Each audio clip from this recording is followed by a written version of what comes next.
اعوذ باللہ من الشیطان الرجیم بسم اللہ الرحمن الرحیم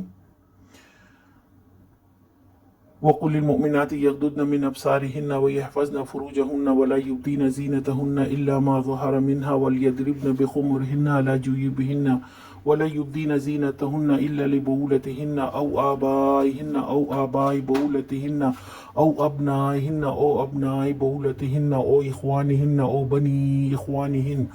أو بني أخواتهن أو نسائهن أو ما ملكت أيمانهن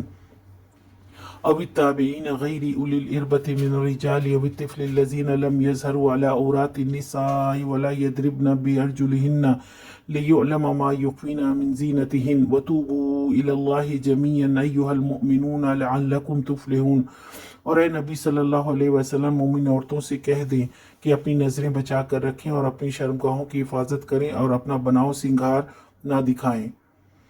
بجز اس کے کہ جو خود ظاہر ہو جائے اور اپنے سینوں پر اپنی اوڑھنیوں کے آنچل ڈالے رہیں۔ وہ اپنا بناؤ سنگھار ظاہر نہ کریں مگر ان لوگوں کے سامنے شوہر باپ، شوہروں کے باپ، اپنے بیٹے، شوہروں کے بیٹے، بھائی، بھائیوں کے بیٹے، بہنوں کے بیٹے،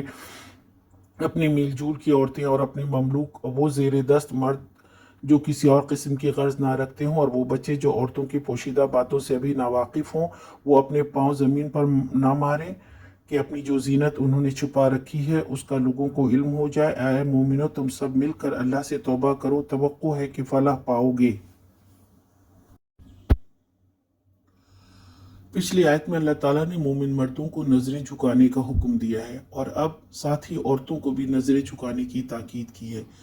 غیر محرم رشتوں سے مکمل پردے کا حکم دیا ہے اور اس آیت میں محرم رشتے کی تفصیل دی گئی ہے۔ اس کے علاوہ سب غیر محرم ہیں۔ عورتیں اپنے سینوں کو ڈھک کر رکھیں اور بناؤ سنگھار کر کے غیر مردوں کے سامنے نہ آئیں۔ ان تمام کاموں سے بچیں جو کسی مرد کی رغبت کا سبب بنے، ان کی شہوت کو ابھارے۔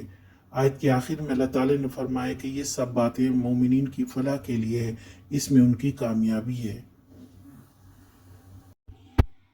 آج کا سوال، اللہ سبحانہ تعالیٰ نے غیر محرم رشتوں سے پردے کا حکم کیوں دیا ہے؟